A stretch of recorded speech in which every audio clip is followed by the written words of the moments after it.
Subscribe now and press the bell icon. Never miss an update. जी hello दोस्तों, मैं हूं कमर चीमा। और दोस्तों, अमेरिका में बड़ी सर्दी पड़ रही है इस वक्त और बाहर खड़ा नहीं हुआ जाता वैसे, लेकिन यह है कि साउथ एशिया में भारत और पाकिस्तान में बड़ी गर्म खबरें हैं और ख़ास करके पाकिस्तान के अंदर। आपको पता है, रिसेंटली मैंने एक वीडियो बनाई थी और उस वीडियो के अंदर आपने देखा कि सऊदी लैंड फोर्सेस जो चीफ़ हैं वो जनरल नरवाने से मुलाकात कर रहे हैं उनके ऑफिस में और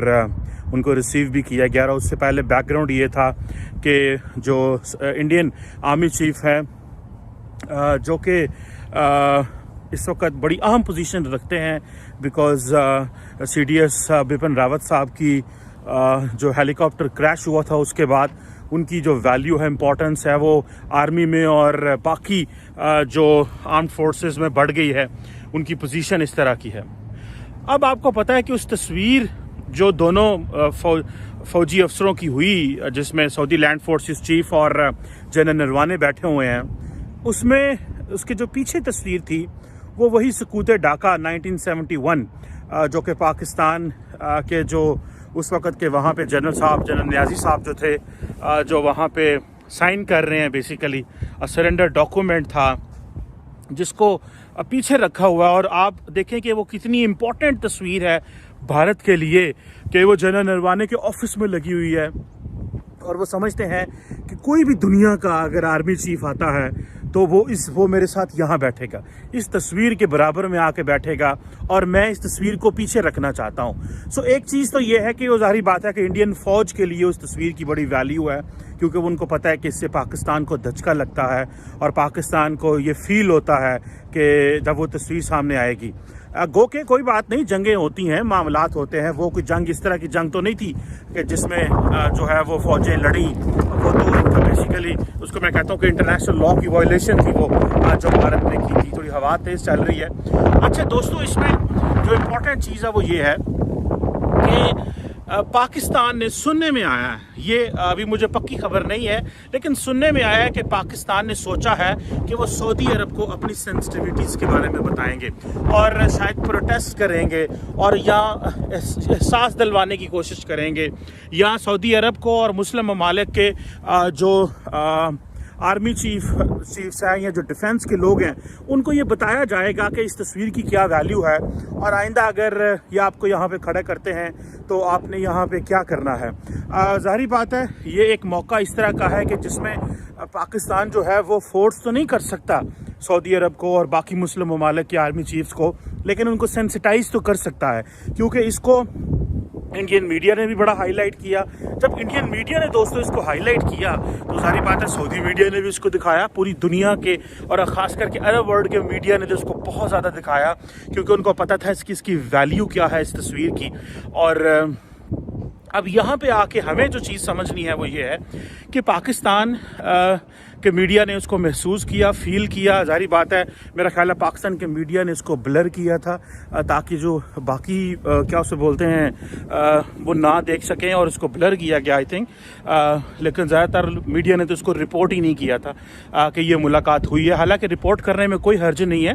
ताकि पता चलता रहना चाहिए कि भारत क्या कर रहा है। सऊदी अरब के हवाले से पता चलता रहना चाहिए, जो ताल्लुकात हैं उनको अच्छे अंदाज से समझना चाहिए। एक जो सऊदी अरब और मिडल ईस्ट के जो इंडिया और मिडल ईस्ट के जो ताल्लुकात हैं उनको समझने की ज़रूरत है, ये काम आएंगे हमारे। लेकिन बिल्कुल इग्नोर कर देना ज़ाहिर बात है एक इम्पॉर्टेंट चीज़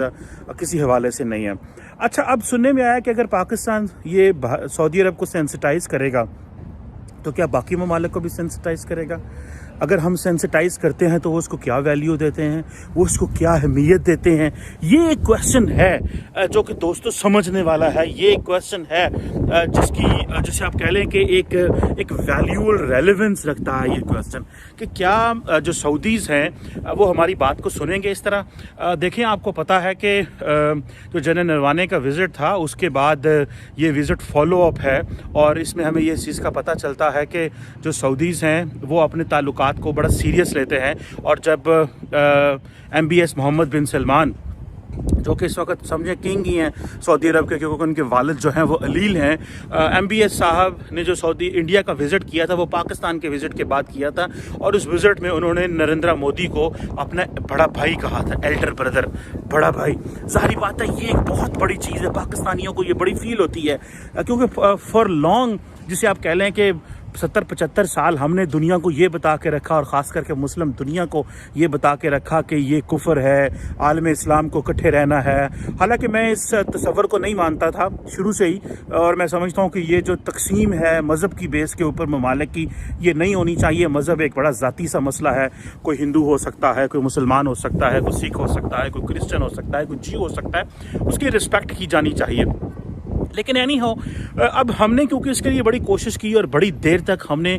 जो है वो मुस्लिम ममालिक को अपने साथ रखा, लेकिन अब वो जिसे कहते हैं ना, हालात और वाक़यात बदल गए हैं कि हमारी वो रेलेवेंस नहीं रही। मैंने आज सुबह जो कल एक वीडियो बनाई थी UAE और इंडिया के ताल्लुकात के ऊपर, और मैंने बताया कि किस तरह एक 881 पेजेस का जो एक डॉक्यूमेंट लिखा गया है फ्री ट्रेड एग्रीमेंट के हवाले से, और अपनी बायलैटरल ट्रेड को 60 से 100 अरब डॉलर पे लेके जाने को। और इस वक्त आपको पता है कि मैंने मज़ीद चेक किया है कि तकरीबन 100 अरब डॉलर की रेमिटेंस जो हैं वो भी भारत में आती हैं मिडल ईस्ट से। अब ये सारी चीज़ें जो हैं, क्या हम सऊदीज़ को समझा सकते हैं? क्या हम UAE को समझा सकते हैं? क्या हम वाकई ही जो बाकी अरब ममालिक हैं उनको समझा सकते हैं? क्योंकि जैसे ही 370 के बाद और 35A के जो कॉन्स्टिट्यूशनल अमेंडमेंट के बाद जो है उसके बाद जो हमें जो ज़ाहिर बात है सऊदीज़ ने वेलकम किया, अरब ममालिक ने वेलकम किया, नरेंद्र मोदी साहब को हार डाले गए, उनको बड़े अवार्ड दिए गए। उस अवार्ड्स का ज़ाहिर बात है पाकिस्तान में बड़ा गुस्सा लोगों को लगा, लेकिन पाकिस्तान की लीडरशिप भी खामोश रही थी और अवाम भी खामोश रही। क्योंकि लीडरशिप इसलिए खामोश रही कि वो अलहदा जाके, ज़ाहिर बात है उनको पैसे लेने पड़ते हैं, फॉरेन एक्सचेंज रिजर्व के मसले रहते हैं, ऑयल पेमेंट्स के मसले रहते हैं, और अवाम इसलिए खामोश रही क्योंकि अवाम जो है उसका लिंकेज बहुत ज़्यादा है। तकरीबन 12 अरब डॉलर से ज़्यादा पाकिस्तान की रेमिटेंस मिडल ईस्ट से आती हैं, जिसमें सीधा 6-7 अरब डॉलर तो सीधा सऊदी अरब से आता है। और इसकी वजह से वो पाकिस्तान के लिए बड़े मसाइल हैं। ना तो अवाम बोल सकती है, ना हुकूमत बोल सकती है, ना सरकार बोल सकती है। और हमारे जो स्ट्रेटेजिक इंटरेस्ट हैं, जो हमारे जिसे आप कहते हैं ना कि ये वाकई बड़े सीरियस मसाइल हैं पाकिस्तान के लिए, क्योंकि पाकिस्तान की सारी एग्जिस्टेंस और पाकिस्तान का सारा जो नेशनल इंटरेस्ट है दोस्तों, वो इस चीज़ पे खड़ा हुआ था कि जो पाकिस्तान शुरू से कहता रहा, भारत, कश्मीर और ये इस हवाले से। अब जाहिर बात है जब तक पाकिस्तान अपने लोगों को सेंसिटाइज नहीं करेगा, पाकिस्तान अपनी अवाम को, पाकिस्तान अपने लोगों को नहीं बताएगा कि अगर सऊदीज़ वहाँ पे क्यों जा रहे हैं, अमारातीज़ वहाँ पे क्यों जा रहे हैं, कश्मीर पे जो है वो स्टेटस क्यों बदल रहा है, तो मामलात ठीक नहीं होंगे। हमें अपनी अवाम को बता देना चाहिए कि मामलात क्या है, तब्दीलियाँ किस तरह हो रही हैं, और अवाम को, और हमने कश्मीर के ऊपर हमारी रेटरिक तो बंद नहीं हो रही, हम तो वही कश्मीर के ऊपर खड़े हैं और खड़े रहेंगे, क्योंकि ये पाकिस्तान का नेशनल इंटरेस्ट है। और जैसे कहते हैं ना, Kashmir is one of the corner stone of Pakistan foreign policy.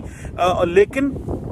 आइंदा आने वाले दिनों में हमें इस चीज़ को हमेशा के लिए अपने लोगों को बता देना चाहिए कि अगर मुस्लिम दुनिया कश्मीर के मसले को उस तरह ट्रीट नहीं कर रही, मुस्लिम दुनिया जो है वो कश्मीर को उस तरह नहीं देखती, इंडिया के साथ ताल्लुकात को वो अपने और गहरे करते हैं, तो इसमें पैनिक करने की कोई ज़रूरी बात नहीं है। नेशन स्टेट्स अपने ताल्लुकात इसी तरह रखती हैं। जो भी दुनिया में नेशन स्टेट्स होती हैं दोस्तों, वो अपने ताल्लुकात अपने इंटरेस्ट की बेस पे चलती हैं। वो इस तरह ताल्लुकात नहीं बनाते कि ये मजहबी ताल्लुकात के, मजहब की बेस के ऊपर ताल्लुकात नहीं बनते, ना इन चीज़ों पर ताल्लुकात बनते हैं कि आप ये कह सकते हैं जी कि ठीक है ये एक मजहबी मुल्क है, हमारा ब्रदरली इस्लामिक कंट्री है, तो हमने इस तरह रहना है। अब अगर पाकिस्तान ये प्रोटेस्ट करता है सऊदी अरब के आगे, या पाकिस्तान सऊदी अरब को जाके ये बताता है, ये सेंसिटाइज करता है, तो उसकी क्या रिपरकशंस हो सकती हैं, ये एक क्वेश्चन है। इस क्वेश्चन को एड्रेस किया जाना चाहिए, क्योंकि ये एक पहली दफ़ा तो नहीं ऐसे हुआ, ये आइंदा भी ऐसे होना है। लेकिन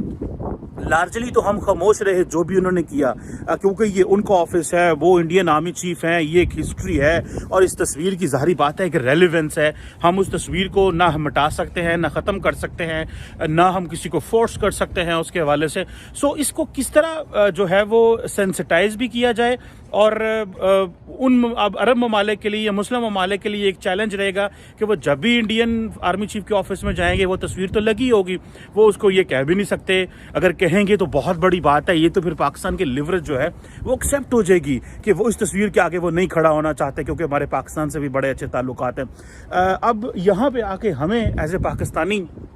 जिस तरह मैंने दोस्तों आपको पहले बताया कि हमें अपनी आवाम को सेंसिटाइज कर देना चाहिए क्योंकि हमारी आवाम बड़ी परेशान है। जब मैं बहुत सारे अपने पाकिस्तानियों को सऊदी अरब में जब कभी गया हूँ या मिडल ईस्ट में कभी जाना हो तो मैं मिला हूँ, या वो पाकिस्तान आते हैं तो उनसे मुलाकात होती है तो हम उनसे पूछते हैं कि आप कैसे देखते हैं हमारे मिडल ईस्टर्न ममालिक के ताल्लुकात, और इस वक्त वहाँ पर पाकिस्तानी आवाम की क्या रेपुटेशन है या क्या है। तो वो सारे एक ही बात कह रहे हैं कि अरबी जो है वो बदल रहे हैं, अरब बदल रहे हैं, और लेकिन वो तो बदल रहे हैं लेकिन हमारी जो हरकत व सकनात है वो वैसी की वैसी हैं। हमें अरबियों को ये नहीं समझना चाहिए कि वो हमें फ्री लंच देंगे, वो हमें फ्रीडम देंगे, वो आज़ादी देंगे, हम जब जाएंगे जाके $2 अरब $3 अरब जाके कैश ले आएंगे। क्योंकि अभी रिसेंटली जो पाकिस्तान ने $3 अरब सऊदी अरब से लिया था, और सुनने में आया वो जो ऑयल फैसिलिटी थी कोई $1.25 अरब $1.5 अरब की, वो भी उस तरह पाकिस्तान मटीरियलाइज नहीं करा सका, लेकिन चलो सऊदी अरब ने माना तो हुआ है वो। तो अब वो जो $3 अरब है उसकी शिकें बड़ी सख्त थी, जिसकी वजह से पाकिस्तानी मीडिया भी उसको बड़ा रिपोर्ट नहीं करता। और मेरा ख्याल है if I am not wrong, Pakistan के कॉन्स्टिट्यूशन में एक आर्टिकल है, आर्टिकल 40, वो ये कहता है कि पाकिस्तान के जो ताल्लुकात मजहबी इस्लामी ममालिक के ताल्लुकात हैं उनको जो है वो मीडिया या उस तरह उसको पब्लिक में आप उस तरह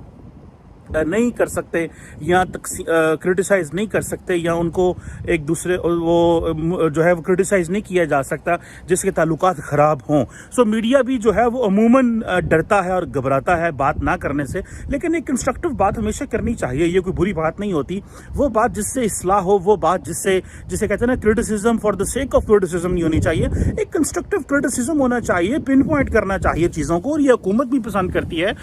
सब लोग पसंद करते हैं, अदारे भी पसंद करते हैं, इसमें कोई बुरी बात नहीं है। लेकिन ये मुझे पता है कि मीडिया हमेशा, क्योंकि मीडिया पे जाने का इत्तेफाक रहता है, मीडिया को ये कहा जाता है कि सऊदी अरब और ईरान के हवाले से जो बात है वो उसको थोड़ा सा ध्यान से किया जाए, उसमें कोई गैर ज़रूरी चीज़ें ना हो जिससे माहौल जो है वो ख़राब हो। सो यहाँ पे आके पाकिस्तान को